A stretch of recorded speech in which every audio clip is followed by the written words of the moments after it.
Welcome back to The Heat. For more analysis and insight into the upcoming European elections, joining me now from Berlin is Ulrike Guerot.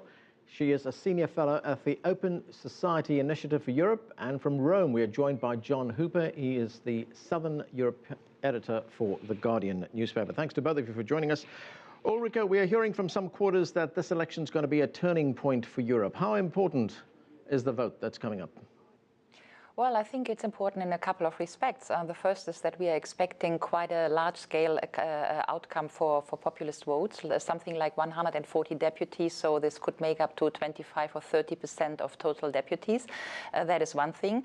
And the other is that on the sort of more positive side, we are seeing for the first time a real sort of European campaigning, in the sense that we do have a transnational list with candidates from all the parties which do basically a transnational campaigning. So we have Martin Schulz for the European Socialists, and we have Jean-Claude Juncker for the European People's Party, and that's in the way the first time that we do things like TV duels and things where you really feel like you have an option of what policy you vote for in a European context. Right, I want to get back to those populist parties that you're talking about in a moment, but let's go to John Hooper in Rome. And John, Europe's gone through several crises over the past few years. We had the banking crisis, we had the debt crisis, we had austerity measures being imposed on some countries, tough austerity measures. What are the issues that are going to be dominating this election? I think that more than any specific issue, though obviously unemployment is hugely important, is a general feeling of discontent throughout Europe, and particularly here in the south. A discontent with the way that the euro is working, or the eurozone is working, a discontent over the way in which the European Union is functioning, and particularly with reference to immigration in many countries. And I think it's fair to say that there is, in any case, a very widespread disillusion among people with the way that conventional politics and conventional capitalism is working. And that goes beyond the European Union to, for example, countries like Switzerland, which have seen a slew of referendums in recent years looking at issues of inequality. So I think all of that has fed into this campaign, which has acted as a kind of a channel for this widespread, diffuse discontent. And it's leading to high votes for parties of the two extremes, both the extreme left and the extreme right, and others which, like, for example, Beppe Grillo's Five-Star Movement here in Italy, deny that they are either left or right. Right, Ulrike, John's brought up a great point there, the deep disillusion felt by many people living especially in those southern European countries which have borne the brunt of those austerity measures. Is the whole European project in many ways dysfunctional right now? Is it working?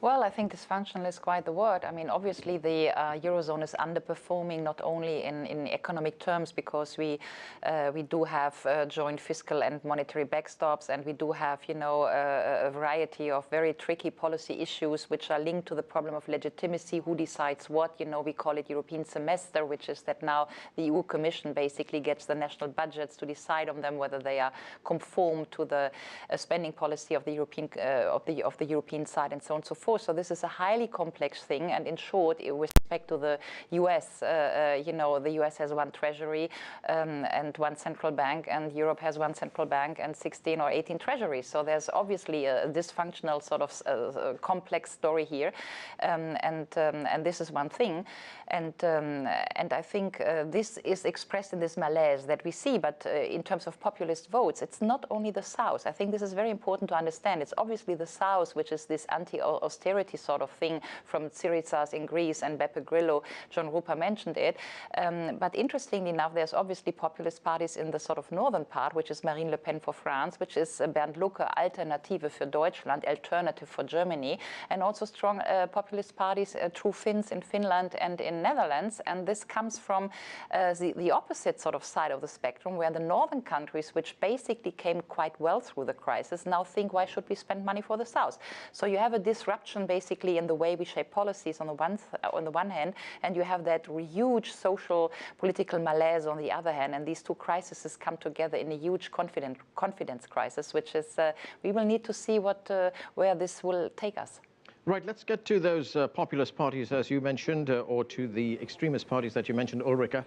How do you explain the traction that they're getting in this election? You know, you just told me a moment ago that they're expected to get something like 25 to 30% of the seats that are up for grabs in this election. I mean, The Economist reports that also the same thing, that are expected to take a quarter of the seats.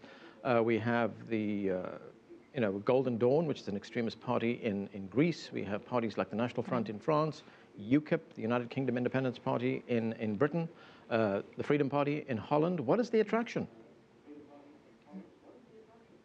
Well, I mean, the attraction is basically twofold. I think all these parties walk on two legs, if I may say it that way. They have a very strong anti-euro argument. The euro is sort of guilty for the impoverishment of economic situation and of social living. But on the other hand, there's a strong, and John Rupert mentioned this, a very strong anti-migration argument. You know, from the Lampedusa, perhaps in the US, you have seen pictures from African refugees coming across the Mediterranean Sea. So it's both, it's anti-migration and it's anti-euro, and the two together basically form a pretty strong populist / xenophobic movement.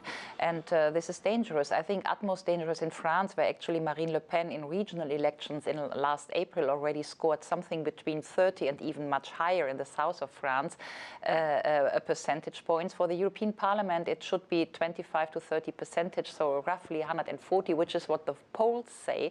The thing is that forecasting this is difficult because many times people do not admit when you poll them what they are going to vote for, because people are shying away from admitting they vote populist. So perhaps we have to expect an even higher result. And I think we can only do the assessment on the election day and then really scrutinize what has happened. I mean, we didn't mention so far, for instance, Hungary with Jobbik and with Orban and with clear sort of, say, anti-democratic tendencies in the state system, but we do also have national tendencies in Poland. So it's a little bit like everywhere, and it spreads over Europe. And again, it comes from the north and it comes from the south. John, you mentioned disillusion earlier on. To what extent do the countries along the Mediterranean, for instance, feel that they are being subjected to policies that are being imposed on them by the richer countries in the north of Europe, in the European Union? I mean, is there still this great enthusiasm for Europe in those southern countries, for Europe in general, and do they feel they still want to be in it? It's eroding rather quickly. What you get at the moment, for example, here in Italy, is a continuing support for the idea of Europe. People are still saying 70% that they like the idea of the European Union. But when you then ask them about the euro, then the support falls away, because what people feel here is that it's the euro which has brought them to this pass, and that they really shouldn't have been taken into it by their politicians. Now, this is frankly a bit unfair, because if you look back at the polls that were taken back in the 1990s, before these countries went in, there was widespread popular enthusiasm, because the euro was seen as a kind of paradise in which these countries would get, and they did get, low interest rates. But what was not spelled out to them, and I think that this is where the bitterness is felt towards many politicians, was that it was only when they went into the euro that the real test began, and that they were going to have to compete with Germany. This was never spelled out, it was never made clear, and I think that a lot of the problems down here stem from that, and some of those problems are now making themselves manifest in a kind of widespread anti-German feeling, as the Germans are blamed for having imposed rigorous conditions on them and taken advantage of their competitive advantage. Okay, I'm going to get the response on what you've been saying, John, from Ulrike, but first we're going to have to take a break. We'll have more on the European elections right after that. Our guests are Ulrike Guerot and John Hooper, talking to us from Europe. More coming up. Stay with us. You're on The Heat.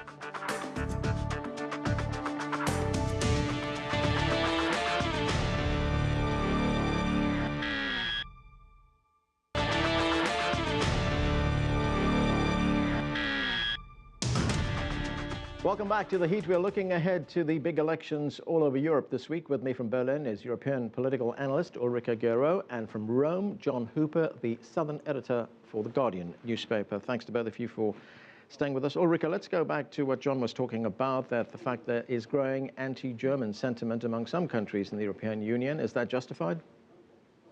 Well, I mean, there was a lot of Germany bashing, and you may remember a year ago or so all these pictures with, you know, pointing to Hitler caricatures with Merkel faces and so forth. So we had a very critical moment here. The thing is that you also find a lot of admiration for Germany, right? I mean, there's an Italian philosopher who just wrote a book, Il cuore tedesco, which is the German heart. There's another French book, Alain brought out a book in French, Vive l'Allemagne. So what you also find, also in the smaller countries like Slovenia, Slovakia or so, is this admiration for sort of big exporting Germany and a functioning industry and so on and so forth. So I think it's really twofold.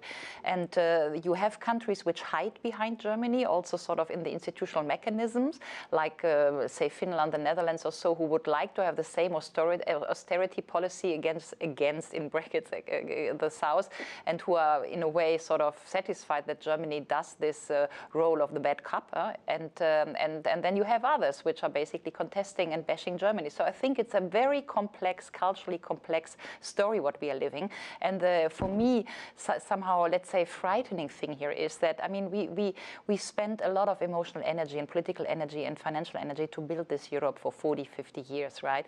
And to see how the cultural sort of layers of what we constructed are now really washed away, like, you know, in 3 or 5 years, where we get all these cultural cleavages against and these blame gaming stories which we have, instead of understanding that we went together into this crisis and we need to go out together. This is a little bit the culturally sort of scary point here, right? Okay. For me. John, if the projections are going to bear out and we see the extremist fringe parties, or populist parties as they're called, get between 25 and 30% of the vote, I mean, how does one explain the rise of this nationalism in Europe? And we're seeing it in Greece as well, with Golden Dawn, one of the very extremist parties, which is going to get seats in this parliament. I think there are various explanations, because there are various kinds of parties. You have extremist parties like the neo-Nazi Golden Dawn in Greece. You have also in Greece a party that stands well to the left, which is also doing extremely well according to the polls, Syriza. And I think that they are profiting by a rejection of mainstream politics. At the same time, you have other groups which do not necessarily conform to the extremist model. And we have a very good example here in Italy with the Five Star Movement, which the sociologists will tell you stands somewhere to the left of centre, but which has a very radical, maverick, anti-political appeal. In fact, the Five Star Movement doesn't even really believe in parliamentary democracy in the way that it's run at the moment. It wants to see a kind of internet-based direct democracy.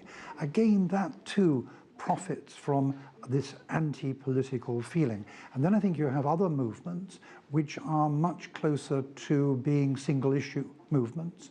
So, for example, UKIP in Britain has profited not, I think, so much from those other factors, though there is a certain amount of that, but much more from concerns about the open borders in the European Union, which they feel are bringing in immigrants in too great a quantity, not only from outside the European Union, but also from inside. The current preoccupation in Britain, for example, is more about Romanians and Bulgarians than it is about people coming in from Asia or Africa. Okay. Ulrike, we don't have too much time left, but I want to get to one foreign policy issue, and that is the situation in Ukraine. These elections are taking place at a time when we've got all these developments unfolding in Ukraine. Will the outcome of the elections have any impact on what is happening there? Ukraine, we know, has been in talks about expanding its relationship with the EU. Yeah, I think it's rather the inverse. It's not really that the EP elections will have an outcome on Ukraine, but rather Ukraine is sending a strong signal to most European citizens that united we stand, and that in this sort of really crucial, nearly war or peace question, and where fundamental values are betrayed by Russia, that this has a strong impact on the freedom topic, on liberty, and what brings us together. So I'd rather say that the Ukraine issue has a positive impact on unity in the European Union. And I mean, with all due respect, this is a really, really difficult and tricky and complex topic. And obviously, there are also many varying opinions within the European Union, but we hold strong together. I mean, there's no visible split. We managed this crisis so far in a very balanced European way. And I think this is what also citizens, they sense. So that's rather more optimistic from that side. Okay, John, I want to get your view on this as well. And we're seeing something here with the number of parties that are contesting this election, especially on the extreme left, on the extreme right as well, are showing support for Russia. They've declared their support for Russia. So, in effect, could this be beneficial for Russia if these parties get in? I think that there is a possible benefit for Russia in all of this, because, as you say, a number of parties on the fringes do have a certain kind of sneaking admiration for Vladimir Putin. And I think it's because of the nature of those parties. They want extreme solutions. They like strong men. And I think there is also a feeling that he is becoming a kind of counterweight and an opponent of the EU. It is, in fact, rather ironic, going back to what Ulrike was saying, that right. At one extreme of Europe, we have the British trying to get out, or certainly giving many signs that they're not happy in Europe. And at the other end of the continent, we have the Ukrainians in Western Ukraine desperately trying to get into the European Union. Right. Okay, we're going to have to leave it there. Thanks for joining us. John Hooper in Rome, Ulrike Guerot in Berlin. Thanks to both of you.